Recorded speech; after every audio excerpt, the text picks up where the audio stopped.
അബൂ ഹുറൈറ റളിയല്ലാഹു അൻഹു പറഞ്ഞു, സമിഅ്തു റസൂലല്ലാഹി സ്വല്ലല്ലാഹു അലൈഹി വസല്ലമ യഖൂൽ, റസൂലുള്ളാഹി സ്വല്ലല്ലാഹു അലൈഹി വസല്ലമ പറയുന്നതായി ഞാൻ കേട്ടു, ഇന്ന അവ്വല മാ യുഹാസബു ബിഹി അൽ അബ്ദു യൗമൽ ഖിയാമത്തി മിൻ അമലിഹി സ്വലാത്തു. ഒരു അടിമ അവൻ്റെ അമലുകളുടെ കൂട്ടത്തിൽ ആദ്യമായി വിചാരണ ചെയ്യപ്പെടുന്നത് നിസ്കാരത്തിൻ്റെ കാര്യത്തിലാണ്. എന്നിട്ട് അവിടുന്ന് പറഞ്ഞു, ആ നിസ്കാരത്തിൻ്റെ കാര്യം നന്നായാൽ, അത് കൃത്യമായും പഠിപ്പിച്ചതുപോലെ സമയത്തിന് നിർവഹിച്ചാൽ, ഫഖദ് അഫ്ലഹ വ അൻജഹ്, അവൻ വിജയിച്ചിരിക്കുന്നു. വ ഇൻ ഫസദത് ഫഖദ് ഖാബ വ ഖസിർ, അതിൻ്റെ കാര്യം മോശമായാലോ, നിസ്കാരത്തിൻ്റെ കാര്യം മോശമായാലോ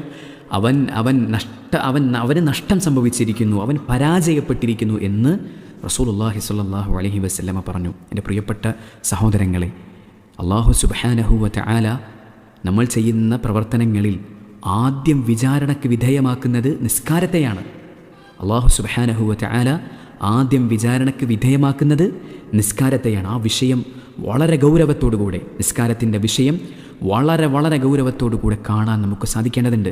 മറ്റൊരു ഹദീത്തിൽ കാണാൻ സാധിക്കും, ഇമാം അഹ്മദും അതുപോലെ തന്നെ ഇബ്നു ഹിബ്ബാനും എല്ലാം രേഖപ്പെടുത്തിയ മറ്റൊരു ഹദീസ്, റസൂലുള്ളാഹി സ്വല്ലല്ലാഹു അലൈഹി വസല്ലമ പറഞ്ഞു, ആരെങ്കിലും നിസ്കാരത്തിൻ്റെ വിഷയത്തിൽ ശ്രദ്ധ കാണിച്ചാൽ അവന് നിസ്കാരം പ്രകാശമാണ്, രക്ഷയാണ് എന്നൊക്കെ പറഞ്ഞിട്ട് റസൂലുള്ളാഹി സ്വല്ലല്ലാഹു അലൈഹി വസല്ലം നിസ്കാരത്തിൻ്റെ വിഷയത്തിൽ ശ്രദ്ധ കാണിക്കാത്ത ആളെക്കുറിച്ച് പറയാണ്, വകാന യൗമൽ ഖിയാമത്തി മഅ ഫിർഔൻ വഹാമാൻ വഉബയ്യ് ഇബ്നു ഖലഫ്.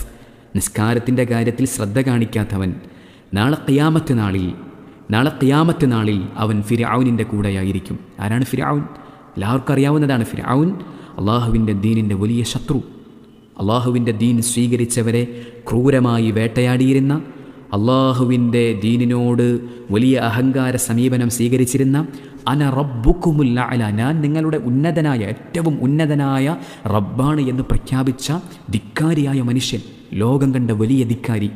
ആ ഫിർഔനിൻ്റെ കൂടെയാണ് നിസ്കാരം ഒഴിവാക്കിയ ആൾ ഖിയാമത്ത് നാളിൽ ഉണ്ടാവുക. അതുപോലെ തന്നെ ഹാമാൻ, ഫിർഔനിൻ്റെ വസീറാണ് ഹാമാൻ, ആ ഹാമാനിൻ്റെ കൂടെയും.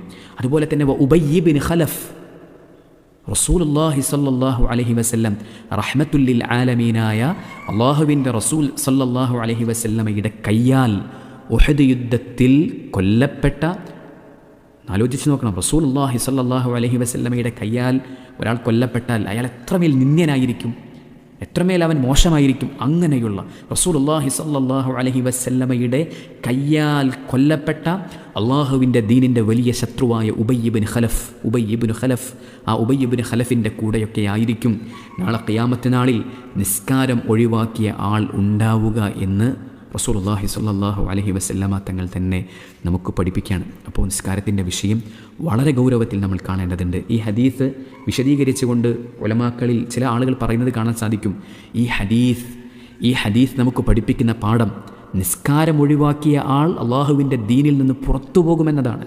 കാരണം ഇങ്ങനെയുള്ള ആളുകളുടെ കൂടെ ഖിയാമത്ത് നാളിൽ ഉണ്ടാകണമെങ്കിൽ അവൻ കാഫറാകണമല്ലോ. അപ്പോൾ നിസ്കാരം ഒഴിവാക്കിയ ആൾ അള്ളാഹുവിൻ്റെ ദീനിൽ നിന്ന് പുറത്തു പോകും എന്നതിന് ഈ ഹദീസ് തെളിവാണ് എന്ന് പറഞ്ഞ പണ്ഡിതന്മാർ വരെയുണ്ട്.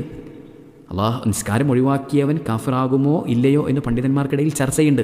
ആ ചർച്ച തന്നെ മതിയാകും. അങ്ങനെ ഒരു ചർച്ച ഉണ്ട് എന്നത് തന്നെ മതിയാകും. എത്രമേൽ ഗുരുതരമായ പാപമാണ്, എത്രമേൽ ഗുരുതരമായ പ്രശ്നമാണ് നിസ്കാരം ഒഴിവാക്കൽ എന്ന് മനസ്സിലാക്കാൻ. അതുകൊണ്ട് നിസ്കാരത്തിൻ്റെ വിഷയം വളരെ വളരെ ഗൗരവത്തോടു കൂടെ നമ്മൾ ശ്രദ്ധിക്കേണ്ടതുണ്ട്.